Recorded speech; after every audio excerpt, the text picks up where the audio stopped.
The Soul of Chivalry, Chapter 13, Revolt Against the Modern World by Julius Evola. As I have previously indicated, not only regality but traditional nobility as well was originally characterized by a spiritual element. As we did for regality, let us consider the case in which this element is not the natural but rather the acquired possession of nobility. It follows that we find a gap analogous to that which exists between initiation and investiture. Investiture corresponds to what in the West was knightly ordination, and to what in other areas was the ritual initiation typical of the warrior caste. Initiation, a realization of a more direct individual and inner nature, corresponds to heroic action in a traditional sacral sense, which is connected to doctrines such as that of the Holy War and of the Mors Triumphalis. I will discuss the second possibility later. In this context, I will only discuss the spirit and the mystery of medieval knighthood as an example of the first possibility. To begin with, we must be aware of the difference that existed during the European Middle Ages between the feudal and knightly aristocracy. The former was connected to a land and to faithfulness, to a given prince. Knighthood instead appeared as a super-territorial and supranational community in which its members, who were consecrated to military priesthood, no longer had a homeland and thus were bound by faithfulness, not to people, but on the one hand, to an ethics that had as its fundamental values honor, truth, courage, and loyalty, and on the other hand, to a spiritual authority of a universal type, which was essentially that of the empire. Knighthood and the great knightly orders of the Christian ecumene were an essential part of the empire, since they represented the political and military counterpart of what the clergy and the monastic orders represented in the ecclesiastical order. Knighthood did not necessarily have a hereditary character. It was possible to become a knight as long as the person wishing to become one performed feats that could demonstrate both his heroic contempt for the attachment to life, as well as the above-mentioned faithfulness in both senses of the term. If we think about it, and these are my thoughts, if we think about the prison mentality, right, or even the street and gang mentality, what is it? Attachment to this life, right? Because usually what's a big part of those cultures is hustling for what? For money, for material gain, material possessions, right? And this is where you have the drug trade, the drug trade, the desire to sell drugs comes from a desire for material gain, right? To hustle, to come up, right? But see, in the doctrine of chivalry, in the soul of chivalry is the opposite. It's denying attachment to this life. It's denying attachment to material possessions, right? And that's the Jesus biospirit. See, Jesus was an idealist. He wasn't a materialist. And this is why the Jews hated him, because they were materialists, not idealists. And so the prison culture, the street culture, the gang culture is a materialist spirit. It has a materialist biospirit, right? So what Julius Evola is talking about is having a soul of chivalry, which is idealist. So let's continue. In the older versions of knightly ordination, a knight was ordained by another knight without the intervention of priests, almost as if in the warrior there was a force similar to a fluid that was capable of creating new knights by direct transmission. A witness to this practice is found in the Indo-Aryan tradition of warriors ordaining other warriors. Later on, a special religious rite was developed, aimed at ordaining knights. This is not all. There's a deeper aspect of European chivalry worth mentioning. The knights dedicated their heroic deeds to a woman. And see, let's talk about the street culture, the gang culture, the prison culture, right? It's very anti-woman, because misogyny is a big part of the gang culture, right? Misogyny, hatred of women. And then now in people that commit these things, they don't say they hate women, right? But it's very all about, getting the woman in the bed, right? Seeing what you can get out of a woman from a sexual standpoint. But in chivalry, the doctrine of chivalry, you actually perform heroic deeds to a woman, right? You have to earn her love by performing heroic deeds. And then you see this in the gangster rap culture, is very misogynistic, very anti-woman, very degrading woman, very sexualizing women. Because there's a healthy sexuality, right? And that healthy sexuality is between a covenant wife and husband that procreate life, fertility. This devotion assumes such extreme forms in European chivalry that we should regard them as an absurd and aberrant phenomenon, if taken literally, meaning, we'll talk about that. But to avow unconditional faithfulness to a woman was one of the most recurrent themes in chivalrous groups, according to the theology of the castles. There was little doubt that a knight who died for his woman shared the same promise of blessed immortality achieved by a crusader who had died to liberate the temple. In context, the faithfulness to God and to a woman appear to coincide. According to some rituals, the neophyte knight's woman had to undress him and lead him to the water so that he could be purified before being ordained. On the other hand, the heroes of the daring feats involving a woman, such as Tristan and Lancelot, are simultaneously knights of King Arthur committed to the quest for the Grail, and members of the same order of heavenly knights to which the Hyperborean Knight of the Swan belonged. The truth is that behind all these were esoteric meanings that were not disclosed to the judges of the Inquisition or to ordinary folks. Thus, these meanings were often conveyed in the guise of weird customs and erotic tales. In a number of instances, what has been said about the knight's woman also applies to the woman celebrated by the Ghibelline love's lieges, which points to a uniform and precise traditional symbolism. The woman to whom a knight swears unconditional faithfulness and to whom even a crusader consecrates himself, the woman who leads to purification, whom the knight considers his reward and who will make him immortal if he ever dies for her, that woman, as it has been documented in the case of the worshippers of love or of love sieges, is essentially a representation of the holy wisdom or a perceived embodiment in different degrees of the transcendent. The divine woman who represents the power of a transfiguring spirituality and of a life unaffected by death. This motif, in turn, is part of a complete traditional system. There is, in fact, a vast cycle of sagas and myths in which the woman is portrayed according to this value. So, in the doctrine of chivalry, the woman is held in high regard because the woman is looked at as being the counterpart, the other half of the male, right? Because it is the union of a male and female that produces life, that produces fertility, right? And so when we have what is very inherent in rap culture, in thug life, gangster life, is men going around planting their seed in women, but then not creating a family, not creating a covenant marriage in which the woman feels secure and you produce children in which you and your wife raise and make feel comfortable and protect and guide. That is inherent. And part of the prison culture is that the man goes away, right? He goes away because he's serving this materialist ideology, which is the street life, hustling, whether it's selling drugs, running con games, because he's trying to come up financially, right? And he deceives himself into thinking he's doing this for his family, as to put a honorable ideology on a dishonorable practice. But in reality, all he does is hurts his family, because he will go away to prison for a number of years, leaving his woman and his children without dad and husband. That's if they're married. And if they're not married, then he just creates another, he contributes to the further decay of Western civilization, further decadence, the Weimar Republic.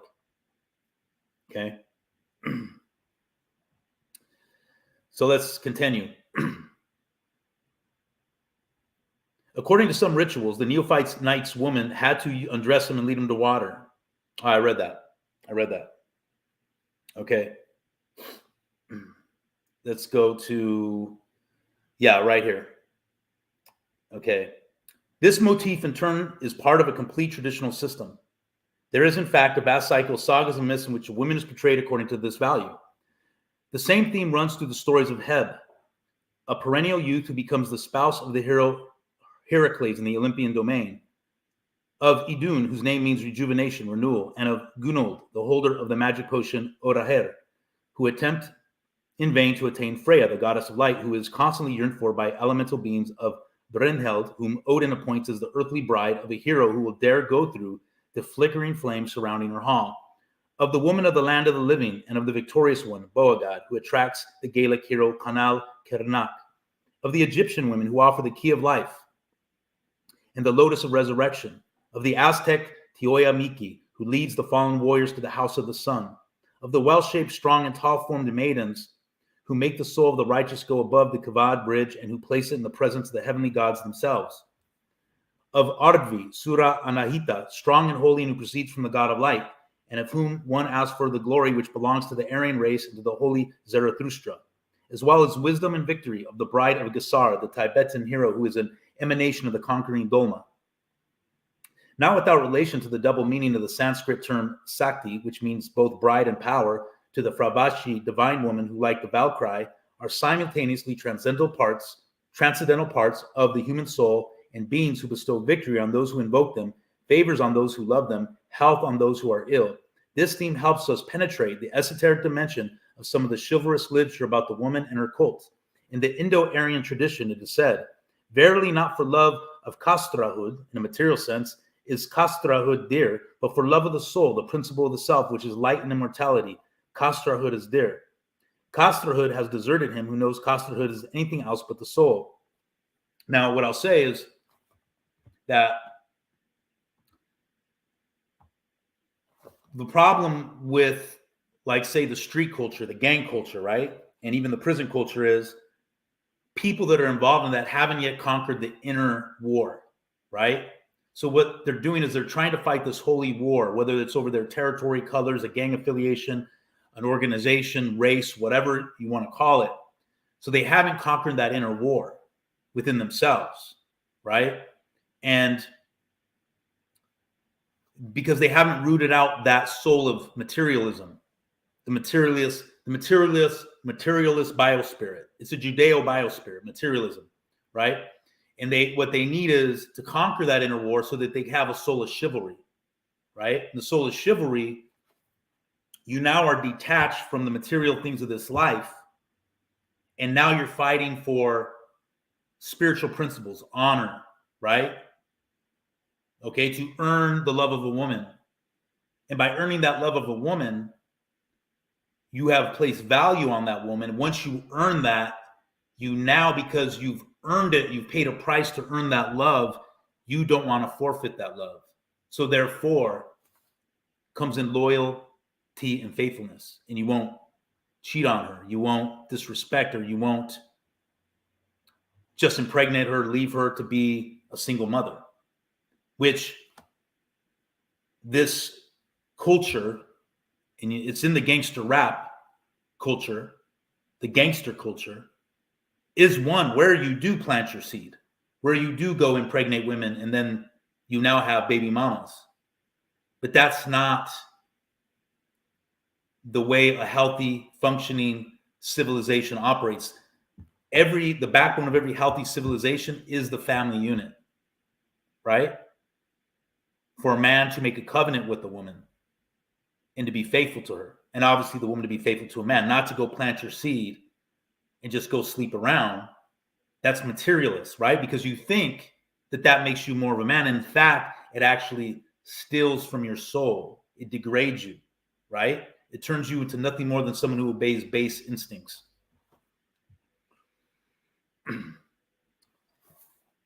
Back to the text. This is Revolt Against the Modern World by Julius Evola. The same idea may constitute the background of the particular aspect of chivalry that I've considered in this context. It is important to note that in some cases, the symbolism of the woman may assume a negative, gynocratic character that is different from the character related to the core of chivalry that leads to the ideal of spiritual virility mentioned in the previous chapter. See, every time that you as a man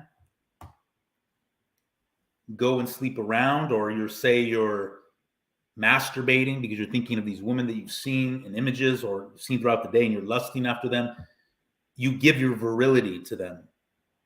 You give your virility. See, your virility, that sexual potency that you have, is a spiritual thing, and it's to be given only to that woman you have earned the love of. Okay? The persistent repeated use of feminine characters, which is typical of cycles of the heroic type, in reality means nothing else but this.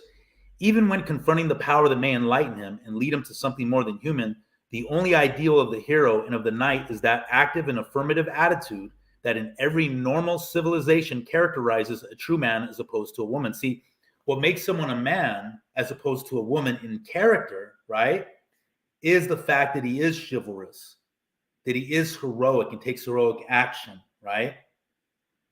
And in the gangster culture, the thug life culture, it is largely an effeminate spirit behind it, an effeminate culture. Because why? Because it's reactionary. It's quick impulse. It's instant gratification.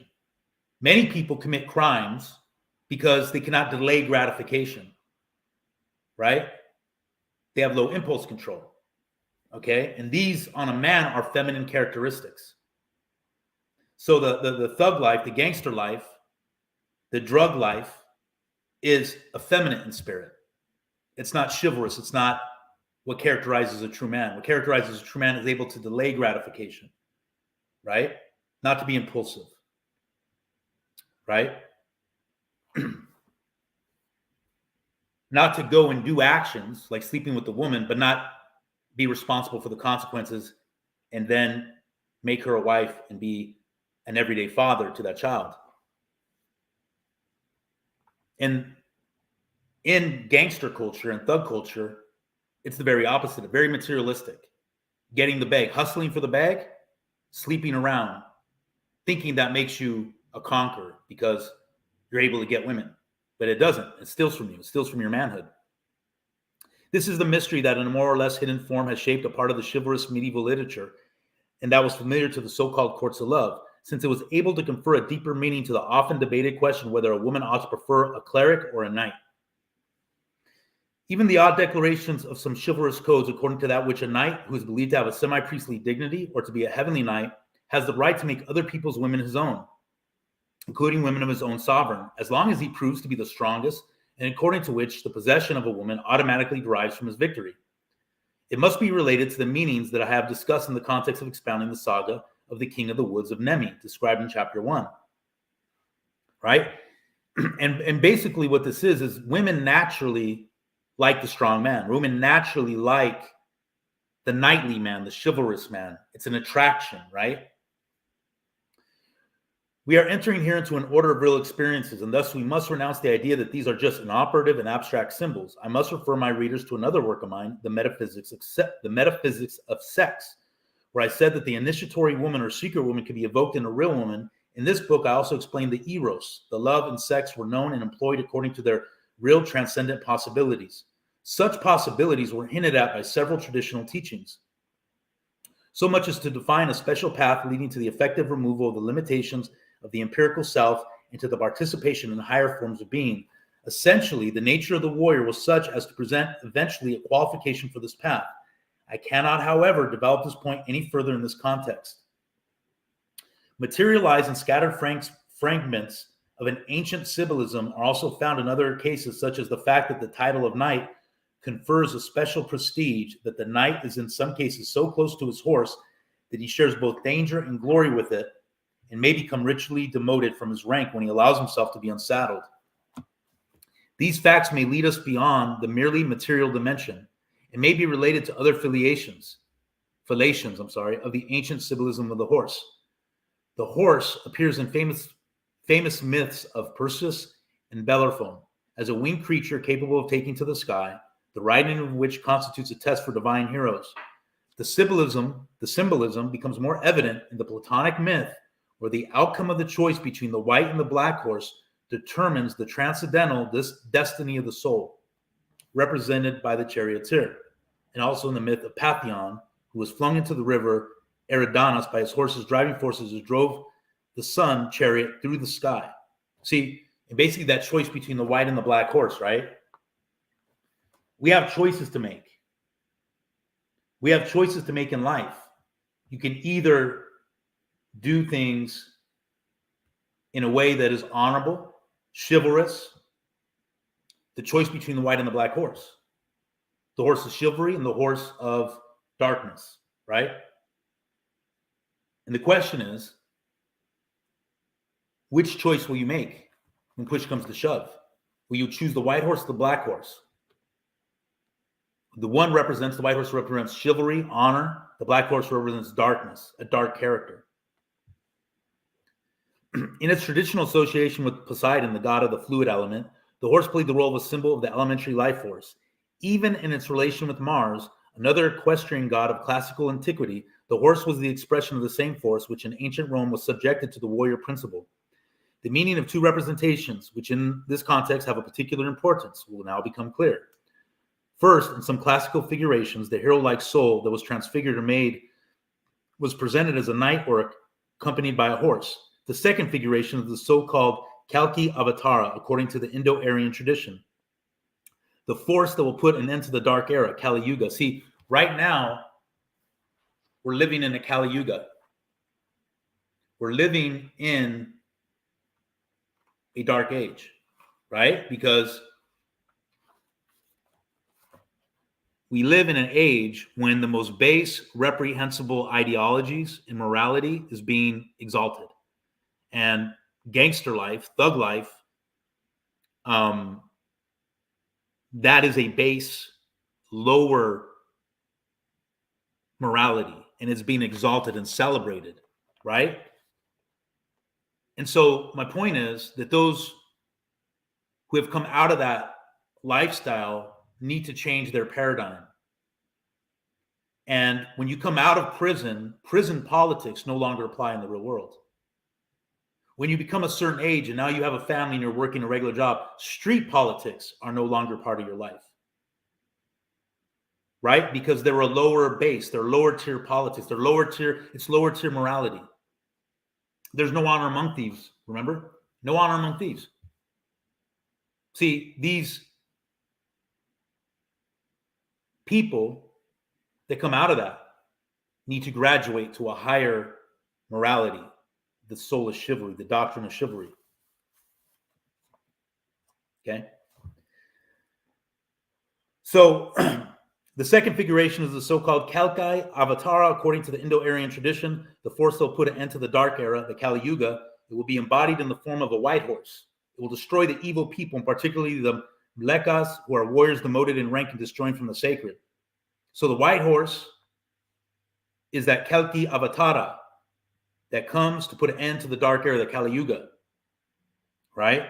And right now, as we speak, there are men and women who are graduating to this doctrine of chivalry to be the Kalki Avatara, to one day put an end to this Kali Yuga, this dark age, which is represented by everything that's dysgenic, everything that's produces death in life. You know, what's being celebrated now in our country, right? And even in all of the West, and even now reaching into the world is what? Sodomy, perversion, transgenderism, homosexuality, lesbianism. What's being celebrated among many people today? Thug life, gangster life, making money. The ends justify the means. Drugs, selling drugs. You justify that by providing, but it doesn't provide. It steals from others. And then you reap what you sow. And because you reap destruction, you reap the world, you reap the wind, selling drugs to make money, you're going to reap the whirlwind. Prison time. Destruction of your own family because you're not there for your wife and kids. Right? You reap the whirlwind. You'll never escape that. Right? You'll never escape reaping the consequences of your actions. You'll never escape of pushing lower base morality, selling drugs. You know what the Bible calls drugs? It calls it sorcery. Sorcerers are drug dealers are sorcerers. That's what they are. That's what sorcery is. Pharmakia. Okay. The coming of the Kalki Avatar to punish these people inaugurates the restoration of primordial spirituality. And on another occasion, it would be interesting to follow the threads of these symbolical motifs from the Roman world all the way through to the Middle Ages. On a more relative and historical plane, European aristocratic chivalry enjoyed a formal institution through the rite of ordination as it was defined around the 12th century. Following the 2 7-year periods in the service of a prince from ages 7 to 14 and then from 14 to 21, in which the youth was supposed to prove his loyalty, faithfulness, and bravery, the rite of ordination took place at a date that coincided with Easter or Pentecost, thus suggesting the idea of a resurrection or descent of the Spirit. See, back in the early Christian church, you had to prove you were worthy to be a bishop, or what we would call pastor today. You had to worry. I mean, you had to prove yourself, right? You couldn't just say, well, I want to be a pastor or start a church. You had to prove yourself through loyalty, faithfulness, and bravery. First came a period of fasting and penance, followed by symbolic purification through a bath, so that according to Reedy, these knights may lead a new life and follow new habits. Also, the original idea of a anointed bishop was also to be a warrior, right? To be a warrior priest. Secondly, at times this came like the wake in arms. The person to be initiated spent the night in the church and prayed standing up or on his knees. Sitting was strictly prohibited, so that God may help him achieve what was lacking in his preparation. Following the example of the neophytes of the ancient mysteries, after the ritual bathing, the knight took on a white robe as a symbol of his renewed and purified nature. Sometimes even wore a black vest, reminding him of the dissolution of moral nature, a detachment from things of this life, materialism. And a red garment which alluded to the deeds he was supposed to undertake at the cost of shedding his blood. Third came the priestly consecration of the arms that were laid on the altar, and that concluded the rite by inducing a special spiritual influence that was supposed to sustain the new life of the warrior, who was now elevated to knightly dignity and turned into a member of the universal order represented by knighthood. In the Middle Ages, we witnessed a blossoming of treatises in which every weapon of the knight was portrayed as a symbol of spiritual or ethical virtues. And see, this is the thing. That's the doctrine of holy war. See, before one engages in a holy war, he must first conquer the inner war within himself and root out that doctrine of materialism and embrace the doctrine of nobility, chivalry, idealism, right? And the problem is, like with gangs, drug organizations, and all that stuff, prison gangs, street gangs, thug life, they have not conquered that inner war. So when they engage in their version of the holy war over colors, over territory, over drug profits, it's a dysgenic war because they have not yet conquered that inner war, right? And so then you have the gang warfare is what? It's not honorable. Why? Because it's often done with killings that are not honorable. You don't look your opponent in the face. It's not a one-on-one willingness of two combatants, but it's a ambushing, drive-by, right? Jumping.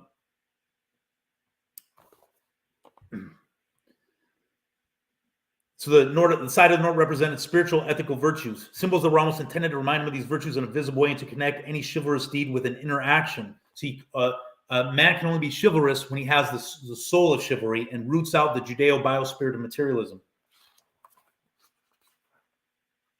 It would be easy to indicate the counterpart of this in the mysticism of weapons found in other traditional civilizations. I will limit myself to the example of the Japanese warrior aristocracy, which considered the sword, katana, as a sacred object. In Japan, the making of a sword followed precise, unbreakable rules. When a blacksmith fabricated a sword, he had to wear ceremonial robes and to purify the forge. The technique for ensuring the sharpness of a blade was kept absolutely secret, and it was transmitted only from master to disciple. The blade of a sword was the symbol of the soul of the samurai. See, the samurai were noble warriors, right? They were noble warriors. And the use of such a weapon was subject to precise rules. Likewise, to train in its use and the use of other weapons, such as the bow, because of the relation with Zen, could plunge a person into an initiatory dimension. See, warriors of times past had a spiritual reason for their fight. They had a spiritual reason to be a warrior. It was an ethical, spiritual reason, not a material reason. It wasn't because they wanted to gain material things. Now, don't get me wrong, that would naturally oftentimes be the result of carrying out that holy war that was first conquered by the inner war within yourself, to root out the Judeo-bio-spirit of materialism and bring in the spirit of nobility, the spirit of chivalry. In the list of knightly virtues given by Redi, first came wisdom, followed by faithfulness, liberality, and strength, right? According to a legend, Roland was an expert in theological science. He portrayed engaging in a theological discussion with his enemy, Faragas, before combat. See, I used to always think when I'd watch old movies and you see these two tribes, two nations about to war with each other, I'm like, why are they lined up across from each other, right? I used to think, why aren't they engaging in guerrilla warfare? Well, guerrilla warfare is not honorable. This was an honorable warfare. Oftentimes in the old wars and in the tribal wars, there was honor, right? Because they were seeing each other face to face. It was mano a mano. In fact, in the Celtic tribes, in many of the Celtic tribes, when the men went to war, the women would go with them on chariots, but they would be in the background with their children. And you know what the women would do? The Celtic women would have a bow and arrow. And their bow and arrow wasn't used against the enemy. It was used against their own men. If those men fled from the battle, the women would kill their own husbands and sons because it was looked at as an act of cowardice, right? Godfrey of Bouillon was called by some of his contemporaries Lux Monarchorum. Okay, it's a monarch, king. Hug of Tabaria in his Ordine de Chivalry portrayed the knight as an armed priest. See, the original bishops of the church would carry swords. This is why Jesus told the apostles, sell what you have and buy a sword. The armed priest, the armed bishop, who by virtue of his two dignities, military and priestly, so every bishop of the church is supposed to have a militant and priestly mindset and qualification. Not just to be a priest, but he's got to be a warrior. He's got to be a militant. The armed priest, who by virtue of his two dignities, military and priestly, has the right to enter a church and keep the order in it with his sacred sword. So original Christianity is very militant. Read Jesus' writings, his teachings. They're very militant. Jesus bears the sword, and not in vain. In the Indo-Aryan tradition, we see members of the warrior aristocracy competing victoriously in wisdom with the Brahmana, that is, with the representative of the priestly caste. For example, Ajatasatru versus Gargya Balakai, Paravana Javalai versus Aruni, Sana Kumara versus Narada, those becoming Brahmana, or just like other Brahmana being those who tend to the sacred flame. So there's the Brahman, the Aryan warrior and the Brahman would compete in wisdom. They would have theological discussions. This confirms the inner character of chivalry and in a wider sense of the warrior caste in the world of tradition. See, warriors of ancient times were warriors because of spiritual reasons. They didn't disconnect their service in military with the spiritual, right? They didn't disconnect their service in military with the spiritual. With the decline of chivalry, the European nobility also eventually lost a spiritual element as a reference point for its highest faithfulness, and thus became part of merely political organisms, as in the case of the aristocracies of the national states that emerged after the collapse of the civilization of the Middle Ages. So we look at today, you look at Europe today, you look at America, you look at the West. Because of the decline of chivalry, what was once the European nobility have now become nothing more than political parasites and consumerists. So we now have a consumerist culture, capitalist culture. Capitalism is the result of the decline of chivalry, right? Where we no longer have a nobility and aristocracy. Now we just have everybody on the same level who are nothing but consumers supporting a debt economic system, right? And you look at the Islamic countries, and they still have a traditional society where you don't disconnect the spiritual from the political and the military. The principles of honor and of faithfulness continue to exist even when the noble was nothing but a king's officer. But faithfulness is blind when it does not refer, even in a meditated way, to something beyond the human dimension. Thus, the qualities that were preserved in the European nobility through heredity eventually underwent a fatal degeneration when they were no longer renewed in their original spirit.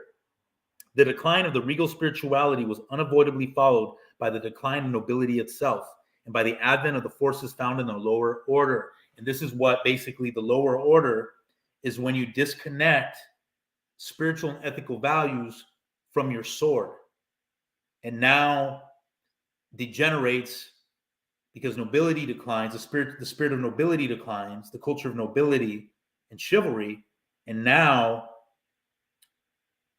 it births the forces of a lower order. So the gang life, prison life, thug life, it's a lower order.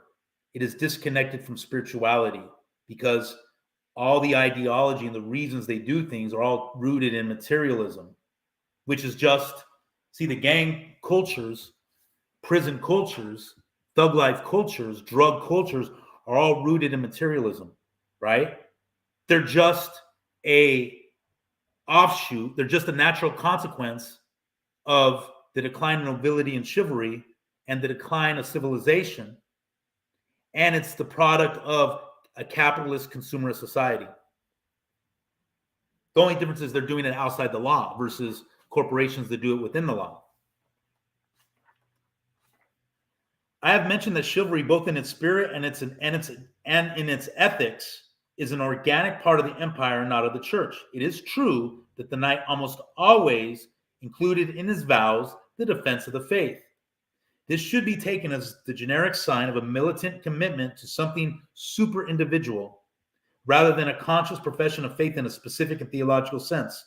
Just by scraping a little bit off the surface, it becomes evident that the strongest trunks of the sprouting of knighthood derived their sap from orders and movements that had the order of heresy to the church, to the point of being persecuted by her. So there was times where this warrior nobility, this doctrine of chivalry, did come in opposition with the church. And today, what do we have? We have a church that is minus, a church that has no chivalry, has no nobility. What do you think of the Christian church today? Do you think of it as tolerant, woke, embracing every disgusting ideology, especially the LGBTQ? What do you think of the church today? Vapid, soulless,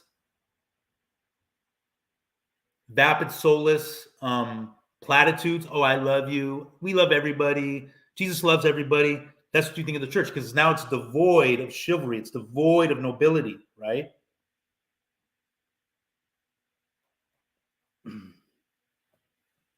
Even from a traditional point of view, the doctrines of the Albigenses cannot be considered to be perfectly orthodox.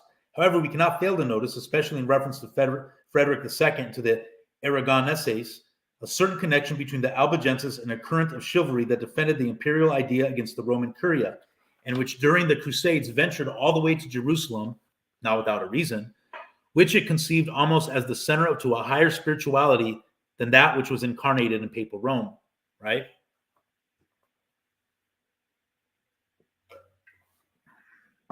So throughout centuries, Christians knew that there was something devoid of a true Jesus biospirit, which Jesus biospirit is a spirit of idealism and European idealism, European chivalry, right? And they saw that missing in Rome. So this is why you had many churches break off and form their own communions. The most characteristic case is that of the Knights Templar, ascetic warriors who gave up the pleasures of the world to pursue a discipline not practiced in the monasteries, but on the battlefields, and who were animated by a faith consecrated more by blood and victory than by prayer. So again, many of the warriors of ancient times, because their reasons for fighting were spiritual, didn't mind dying. It wasn't about getting the bag, as they say today in the streets. It wasn't about getting money, the dead presidents. It was about a spiritual, ethical virtue. This is why they were more than willing to die by blood. Templars had their own secret initiation, the details of which, though they were portrayed by their accusers with blasphemous tinges, are very significant. Among other things, in the preliminary part of the ritual, the candidates to the highest degree of Templar initiation were supposed to reject the symbol of the cross and to acknowledge that Christ's doctrine did not lead to salvation. The Templars were also accused of engaging in secret dealings with the infidels and of celebrating wicked rites. These were just symbols, as it was declared repeatedly, though in vain, at the Templars' trial. In all probability, this was not a case of sacrilegious impiety, but of acknowledgement of the inferior character of the exoteric tradition represented by devotional Christianity, an acknowledgement that was required in order for one to be elevated to higher forms of spirituality. So what they're saying is that these Templars, these Knights Templar, they didn't reject Christian doctrine. What they rejected was a purely ascetic, monastic Christianity that was just all about prayer, reading your Bible. They believed in a militant Christianity. So this is why you have the doctrine in many of the churches of the medieval ages and even today of the church militant, right? So they were against the Christianity that was strictly a devotional Christianity without heroic action. Generally speaking, as somebody has correctly remarked, the very name Templars bespeaks transcendence. Temple is a more august, comprehensive, and inclusive term than church. The temple dominates the church. The churches fall in ruins, but the temple stands as a symbol of the kingship of religions and of the perennial spirit informing them. And isn't that true, right? You have churches that come and go, right? You will have a church spring up in one city. 2 years later, they won't be there anymore. But the temple, now, if we look at this from a Christian point of view today, our temple is in heaven. So the heavenly sanctuary where Christ sits on the right hand of Jehovah God on the throne of David in New Jerusalem, that's thorough. That is forever. That's where we go for our devotion, not to these churches, that erect one day and 2 years later they're no longer, because they have no true spirit. There's no true virility in them. They have no virility, spiritual virility. They're void and empty. They're like the Walmarts, right? They're very generic. The Grail was another characteristic reference point of chivalry. The saga of the Grail closely reflects the hidden ambition of the Ghibelline Knights. This saga, too, has hidden motifs that cannot be ascribed to the church or to Christianity alone. Not only does the official Catholic tradition not acknowledge the Grail, but the essential elements of the saga are related to pre-Christian and even Nordic Hyperborean traditions. In this context, I can only remind the reader that in the most important versions of the legend, the Grail is portrayed as a stone of light, and Luciferian stone, rather than as a mystical chalice. That the adventures related to the Grail, almost without exception, have a more heroic and initiatory rather than a Christian and Eucharistic character. That Wolfram von Isenbach refers to the Knights of the Grail as Templars, and finally to that Templar insignia, a red cross on a white background, is found on the garment of some of the Grail Knights and on the sail of the ship of which Perceval leaves, never to return.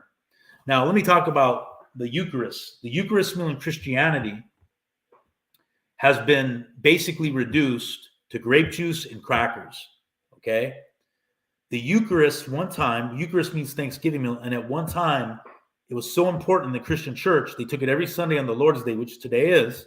I'll be taking it later, and they took it in honor of the Holy Vine of David, meaning they took it in honor of the Davidic kingship of Christ. And so a church that has no virility, a church that has no thoroughness, prison is dumb. A church that has no thoroughness, no nobility of character, no doctrine of chivalry is going to reduce the Eucharistic meal to what you see in all these churches. Little cups of grape juice and crackers, totally negating the spiritual element of the Eucharist. Okay. It is worth noting that even in the most Christianized versions of the saga, one still finds extra ecclesial references. It is said that the Grail is a bright chalice, the presence of which produces a magical animation, a foreboding, and an anticipation of a non-human life following the Last Supper of Jesus' death, was taken by angels into heaven, from where it's not supposed to return until the emergence on earth of a stock of heroes capable of safeguarding it. The leader of this stock instituted an order of perfect or heavenly knights, dedicated to this purpose. The myth and the highest ideal of medieval chivalry was to reach the Grail in its new earthly abode and to belong to such an order, which was often identified with King Arthur's Knights of the Round Table. Considering that the Catholic Church has descended directly and without any interruptions from primitive Christianity, and that is an absolute fact, the Catholic Church and the Orthodox churches and the Coptic Church, right? The Ethiopian Orthodox Church, Russian Orthodox, Greek Orthodox, Armenian Orthodox, the Coptic Church of Egypt, all those churches derive directly from apostolic Christianity. So he says, Julius Evola says, by the way, this is it's the Soul Chivalry, chapter 13 of the book, Revolt Against the Modern World by Julius Evola. Okay. He said, the leader of this stock, the stock of heroes that was to safeguard the chalice of the Eucharist, the leader of this stock instituted an order of perfect or heavenly knights dedicated to this purpose.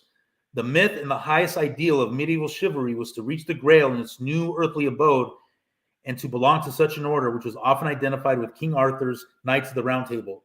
Considering that the Catholic Church has descended directly without any interruptions from primitive Christianity, and considering the fact that the Christianized Grail disappeared until that time a knightly rather than priestly order was to be instituted, this obviously testifies to the emergence of a different tradition than the Catholic and Apostolic one. There is more. In almost all the texts dealing with the Grail, the symbol of the temple, still a very priestly one, is abandoned in favor of the symbol of the court or of a regal castle as the mysterious, inaccessible, and well-protected place in which the Grail is kept. The central theme of the mystery of the Grail, besides the test of mending a broken sword, consists in a regal restoration. So basically, with these Knights of Templar, they were trying to institute a more regal, chivalrous doctrine of the Eucharist. That it wasn't just a priestly thing offered once a week, but that there was supposed to be this holy, regal warrior caste to protect it. Okay?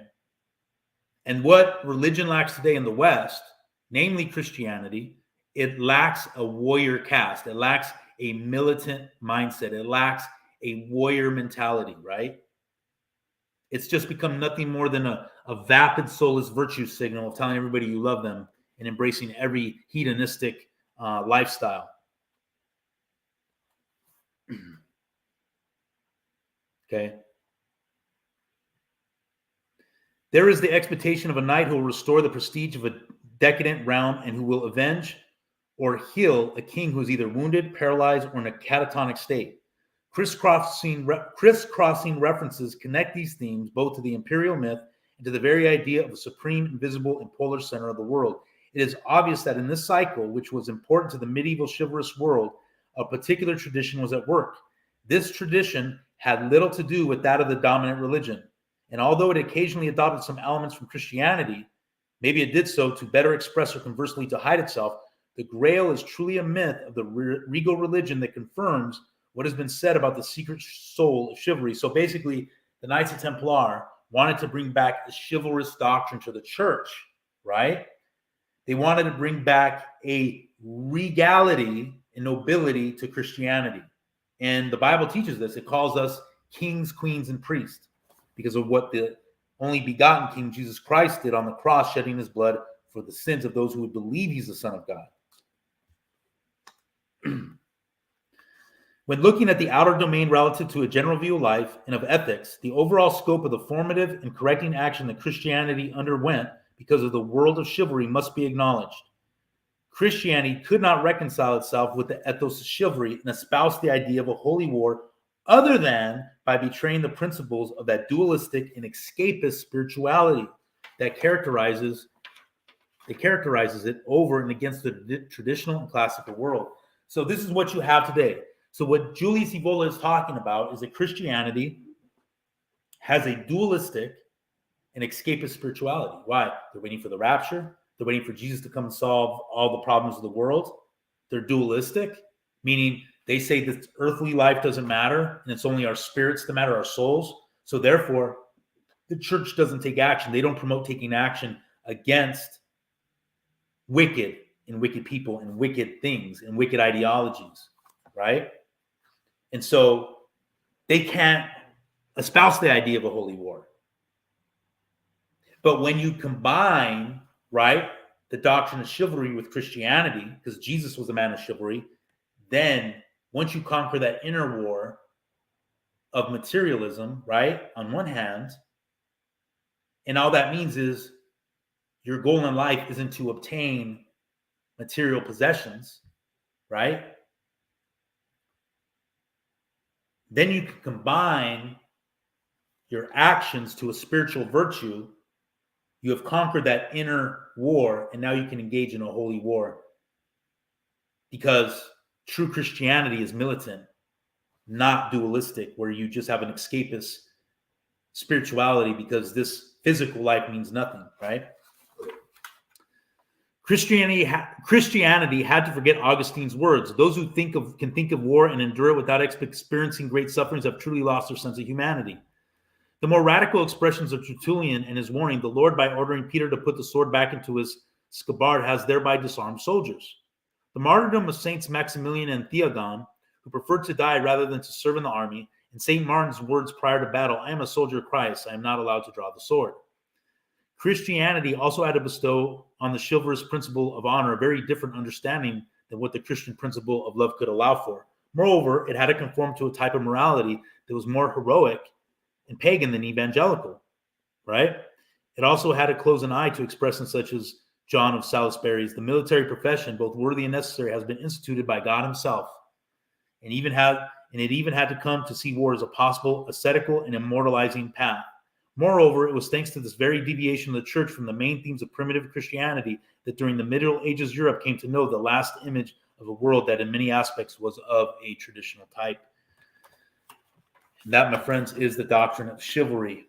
Revolt against the modern world, Julius Evola. Hope you enjoyed. And here we go.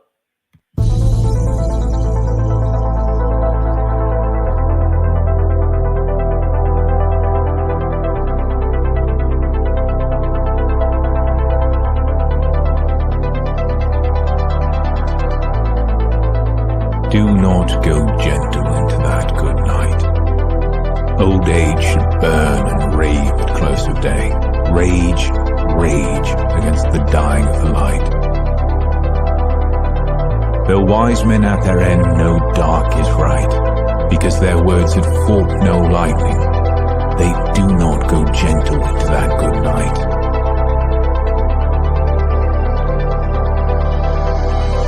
Good men, the last wave by, crying how bright their frail deeds might have danced in a green bay. Rage, rage against the dying of the light.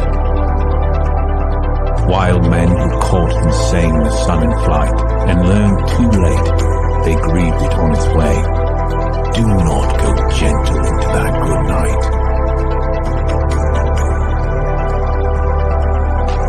Brave men near death who see with blinding sight. Blind eyes who blaze like needles in decay. Rage, rage against the dying of the light.